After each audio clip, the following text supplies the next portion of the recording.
ఈరోజు ఉదయమే ముఖ్యమంత్రి ప్రెస్ మీట్ పెట్టి మేము ఇందిరమ్మ ఇండ్ల నిర్మాణం చేస్తున్నాం, పేదలను గుర్తిస్తాం, గత ప్రభుత్వం మొత్తం అప్పుల కుప్ప చేసింది, లక్షల కోట్ల రూపాయల అప్పులు చేస్తే వాటిని మిత్తిలకు కడుతున్నాం, మేము ఆ మిత్తిలు కట్టలేకనే ఇబ్బందులు పడాల్సినటువంటి పరిస్థితుల్లో కూడా ప్రభుత్వాన్ని నడిపిస్తూ పేదల పక్షాన మేము ఉంటున్నాం అంటూ ఇండ్లకు సంబంధించి అఫ్కోర్స్ మీరే కట్టినా లేదంటే వాళ్ళ భవిష్యత్తులో ఇంకా కట్టబోతున్నా కానీ చాలా విషయాల్లో they are going in a good way. Employees విషయంలో కానీ ప్రమోషన్ల విషయంలో కానీ నిన్న కూడా డాక్టర్లకు సంబంధించి వాళ్ళకు ఉద్యోగ నియామక పత్రాలు కూడా ఇవ్వడం జరిగింది. They are proving rising Telangana అన్న దానికి ముందుకెళ్తుంటే మీరు దాన్ని జీర్ణించుకోలేక డైవర్ట్ చేస్తున్నారు, ప్రజల దృష్టిలో విషయాన్ని నింపేటువంటి ప్రయత్నం చేస్తున్నారు అన్నది ముఖ్యమంత్రి చేస్తున్నటువంటి ఆరోపణ. కేటీఆర్ను, హరీష్ రావును కేసీఆర్ వెనకుండి బురద జల్లడానికి పంపిస్తున్నారు ఫామ్ హౌస్ కేంద్రంగా. ఇప్పుడు నేను జయరాం సార్కు ఒక చిన్న విన్నపం చేసి క్లోజ్ చేస్తాను. ఒకే కుటుంబం సంపాదించుకుంది చేసిందనే దానికి నేను దాని వైపు వెళ్ళట్లేదు. వెంకరెడ్డి గారు చెప్పిన దాంట్లో 100% వాస్తవాలు, ఎందుకంటే వాస్తవాలే మాట్లాడుకోవాలి.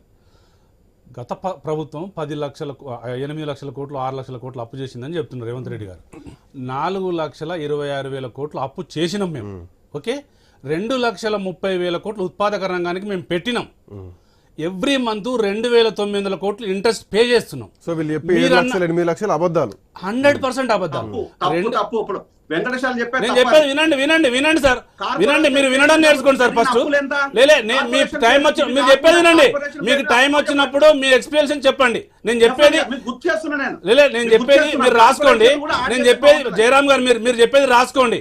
నేను చెప్పేది రాసుకొని మీరు తర్వాత క్లారిఫికేషన్ ఇవ్వండి. 4,26,000 కోట్లు రాష్ట్ర ప్రభుత్వం చేసింది 10 సంవత్సరాలల్లా.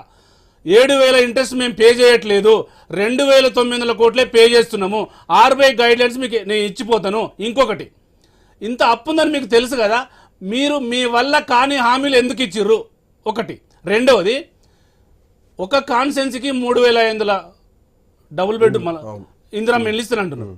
నేను ఒకటి చెప్తా, ఇదే కాంగ్రెస్ గవర్నమెంట్లో వైఎస్ రాజశేఖర రెడ్డి గారి నుంచి రోసయ్య వరకు పరకాల కాన్స్టెన్సీలో పొత్తిరెడ్డిగూడెం ఒక విలేజ్లో 22 ఇందిరమ్మ ఇల్లు బిల్లు పెట్టిర్రు. ఇది కేసీఆర్ గారు 2014లో సర్వే చేయించిండు. 22 ఇల్లు బిల్లు పెడితే ఆడ కట్టిన ఇండ్లు 3 ఇండ్లు ఉన్నాయి. కాంగ్రెస్ వాళ్ళు ఆ బిల్లులు ఎత్తుకున్నారు, జేబులు వేసుకున్నారు, వెళ్ళిపోయారు. ఇవాళ 70 ఏళ్ల స్వాతంత్రంలో తెలంగాణలో 56 ఏళ్ళు కాంగ్రెస్ పార్టీ పరిపాలించింది, ఇందిరమ్మ ఇల్లు ఇచ్చింది. వాటికి పైన ఇట్లా 3 రంగుల జెండేసి పెట్టిర్రు. ఇప్పుడు అవి ఉన్నాయా? ఇంకొకటి, 5 లక్షల రూపాయలు మీరు ఇస్తామని చెప్తున్నారు. ఇంకో ట్రాన్స్జెండర్లకు, SC STలకు 6 లక్షలు అని చెప్తున్నారు. ఒక కాన్స్టిట్యున్సీకి 3,500 ఇండ్లు అని చెప్తున్నారు. ఒక కాన్స్టిట్యున్సీకి 175 కోట్లు ఖర్చు అయితే 119 కాన్స్టిట్యున్సీలకు 2 లక్షల కోట్లు అయితే దీంట్లో కేంద్ర ప్రభుత్వం వాటా ఎంతుందని మీరు చెప్పడం లేదు. తర్వాత ఇలా కాంగ్రెస్ పార్టీ కార్యకర్తలు జేబులు నింపుకోవడం కోసమే ఇందిరమ్మ ఇళ్ల స్కీమ్. ఎందుకంటే ఆన్లైన్లో ఎందుకు అప్లై చేసుకోవద్దు? మీరు యాప్ ఎందుకు తీసుకొచ్చారు?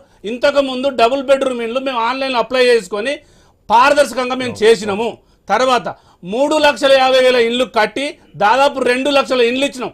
ఇవాళ ప్రతి విలేజ్కి వెళ్తే డబుల్ బెడ్రూమ్లు ఉంటాయి. హైదరాబాద్ అర్బన్కి వచ్చేసరికి మీకు ఫ్లోర్ వైజ్గా కాంప్లెక్స్లు ఉంటాయి. దీని మీద మాట్లాడే వాళ్ళ క్లారిటీ ఉండదు, తప్పు మాట్లాడుతారని చెప్తారు.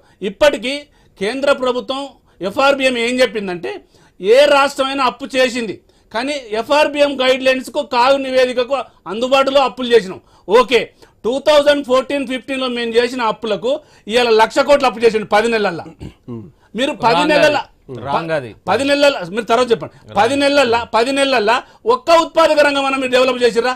మొత్తం నేనేమంటున్నానంటే మొత్తమే మీరు చిల్లర వ్యవహారం చేస్తున్నారు, డైవర్ట్ పాలిటిక్స్ చేస్తున్నారు.